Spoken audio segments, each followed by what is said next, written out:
তো মানুষের সাথে তো এখন আমার সম্পর্ক পিতা পুত্রের সম্পর্ক।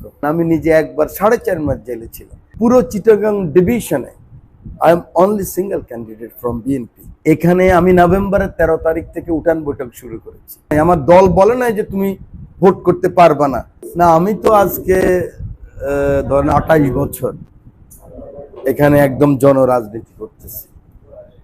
আর 26 বছর হলো আমি এমপি হিসাবে ছিলাম, 12 বছর এমপি হিসাবে ছিলাম। 14 সাল, 18 সাল, 24 সালে আমরা নির্বাচন করতে পারিনি ফ্যাসিস্টের কারণে। আমরা এই দেশের জনগণের, মানুষের ভোটের অধিকার, ভাতের অধিকার জন্যই তো লড়াই করেছি।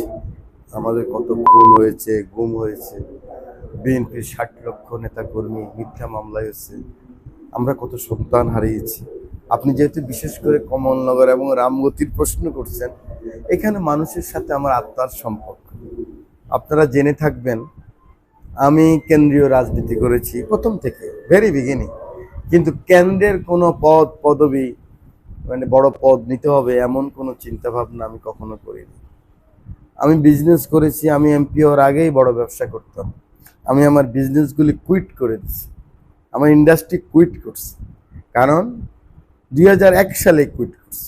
আমি মনে করেছি যে আমি মাত্র 34 বছর বয়সে এমপি হয়েছি।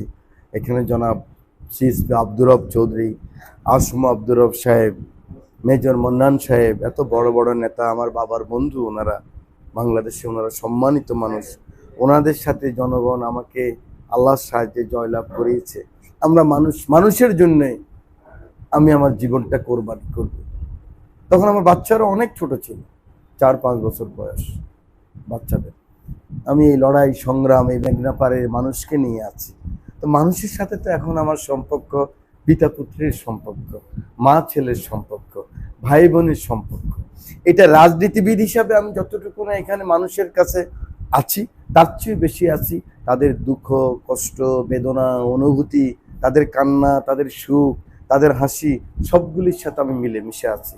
স্বাভাবিক কারণে আমি তো মানুষকে ওন করি, মানুষ আমাকে ওন করে, এবং আমি তো জয়ের মধ্যেই আছি। আমি তো কখনো পরাজিত হই নাই, ইনশাল্লাহ। মানুষ আমাকে ছাড়ে নাই, আমিও মানুষকে ছেড়ে যাই নাই। আন্দোলন, সংগ্রাম, কষ্টে কখনো ছেড়ে যাই নাই। এই গত 17 বছরে এমন কোনো মাস নেই, এত বাধা, এত বিপত্তি, এত মামলা, এত হামলা। আপনারা তো জানেন আমি নিজে একবার 4.5 মাস জেলে ছিলাম।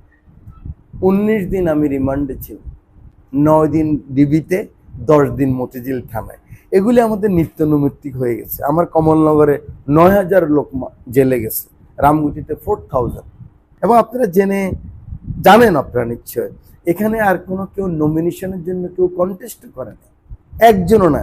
পুরো চিটাগাং ডিভিশনে I am only single candidate from BNP. এবং 26শে অক্টোবর আমার নেতা তারেক রহমান এবং আমাদের স্ট্যান্ডিং কমিটি যেখানে ইনভাইট করেছিল আমাদের সাথে একটা মনোনয়নের সলা পরামর্শ করার জন্য, সেখানে আমি সিঙ্গেল হিসেবে আমাকে দল আমন্ত্রণ জানিয়েছে। সেখানে আমরা নেতার কথা শুনেছি, দিক নির্দেশনা শুনেছি। তো অতএব, এবং 1 মাস আগে আমার দল আমাকে নির্বাচন করার জন্য বলে দিয়েছেন। আমার লক্ষ্মীপুরের কনভেনার, লক্ষ্মীপুরের এমপি শহীদুদ্দিন চৌধুরী এনি, আবুল খায়ের ভূঁইয়া, এ ওয়াহিদুদ্দিন চৌধুরী হ্যাপি, শাহাবুদ্দিন সাবু, আমার বিভাগীয় সাংগঠনিক সম্পাদক মাহবুবুর রহমান অফিসিয়ালি আমাদেরকে বলে দিয়েছে। লক্ষ্মীপুর 1-এ সাদাত হোসেন সেলিম জোটের আমাদের অ্যাক্টিং চেয়ারম্যান দল বললেন বিএনপির সাথে একটু মিল করে দেওয়ার জন্য। 2-এ আবুল খায়ের ভূঁইয়া, 3-এ শহীদুদ্দিন চৌধুরী এনি, আর 4-এ আশরাফুদ্দিন মিজান। ক্যাটাগরিক্যালি বলেছেন। অতএব আমরা তো জানি আমাদেরকে মনোনয়ন দিয়েছেন। এবং গত 14 মাস রামগতিতে 100, রামগতি, কমলনগর, রামগতি পৌরসভা 162 ওয়ার্ড এবং 61 কিলোমিটার লম্বা। ফেনী জেলার চেয়েও আমাদের নির্বাচনী এলাকা 8 বর্গ মাইল বড়। তো এখানে আমি নভেম্বরের 13 তারিখ থেকে উঠান বৈঠক শুরু করেছি। এভরি ওয়ার্ডে আমার নেতা তারেক রহমান 31 দফার যে সংস্কার প্রস্তাব, বিশেষ করে মা এবং বোনদের জন্য দফা নম্বর 24 এবং দফা নম্বর 26, যেখানে বাংলাদেশের অর্ধেক মা বোন, জনসংখ্যার অর্ধেক নারী, সেই নারীদের অধিকার এবং কি কৌশলে আমার নারীরা আইন করে তো কিছু করতে পারিনি আমরা। কি কৌশল করলে আমার মা এবং বোনেরা সমাজে মর্যাদাবান হবেন, তারা নিরাপত্তাহীনতায় ভুগবে না, মাথা উঁচু করে দাঁড়াতে পারবেন, রাজনীতি, সমাজনীতি, অর্থনীতির মেইন স্ট্রিমে আনা যাবে। দফা নম্বর 24, দফা নম্বর 26। আমার নেতা জনাব তারেক রহমান এই বার্তা নিয়ে গত 1 বছর, এই 13 তারিখে 1 বছর হবে, আমি গ্রামে গ্রামে ঘরে ঘরেই ছিলাম। এখনো দেখেন আমি কিন্তু ঢাকায় নেই, আমি এখানে মফস্বলে আছি। আজকে সকালবেলা আমার উঠান বৈঠক 162-র মধ্যে আজকে 133টা করেছি, এখনো প্রায় 29টার মতো বাকি আছে, অব্যাহত আছে। ঢাকা থেকে কি বললো আমার নেতা কর্মীরা অ্যাকচুয়ালি খুব বিক্ষুব্ধ হয়েছিল, রেগে গিয়েছিল। ভাগ্য ভালো আমি ছিলাম এখানে, আমি কোনো প্রতিবাদ করতে দিই নাই, কথা বলতে, কারণ আমাকে তো কেউ বলে নাই, আমার দল বলে নাই যে তুমি ভোট করতে পারবা না, তোমাদের নেতা আশরাফুদ্দিন নিজানকে আমরা মনোনয়ন দেই নাই।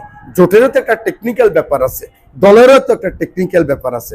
আমি বিশ্বাস করি শহীদ প্রেসিডেন্ট জিয়াউর রহমানের ছেলে দেশ নেত্রী বেগম খালেদা জিয়া এবং আমার স্ট্যান্ডিং কমিটি, ওনারা সেই 111 থেকে শুরু করে আমার সমস্ত কর্মকাণ্ড ওনারা জানে, বাংলাদেশের মানুষও জানে।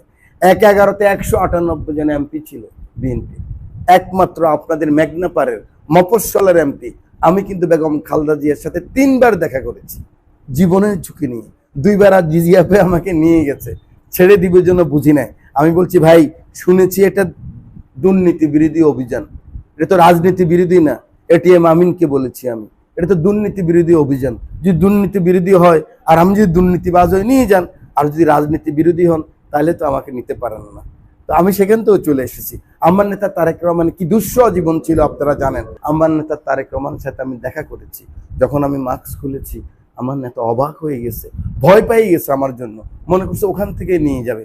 তারপরে ধরেন গত 17 বছর আমার নেতা তারেক রহমান সাহেব জানে, আমার দল জানে, মহাসচিব জানে, আমির খসরু মাহমুদ সাহেবরা জানেন আমি কতটুকু কি করেছি, সেটা আমি মিডিয়াতে বলতে চাই না। আমি দলের একজন কর্মী হিসাবে জীবন বাজি নিয়ে আমার নেত্রীর মুক্তি দেওয়া, আমার নেতা তারেক রহমানকে দেশে নিয়ে আসা এবং এদেশের মানুষের ভোটের অধিকার, গণতন্ত্রের অধিকার, মানবিক অধিকার প্রতিষ্ঠিত করা, এটা আমার কর্তব্য মনে করেছি, সেই কাজটুকু করেছি।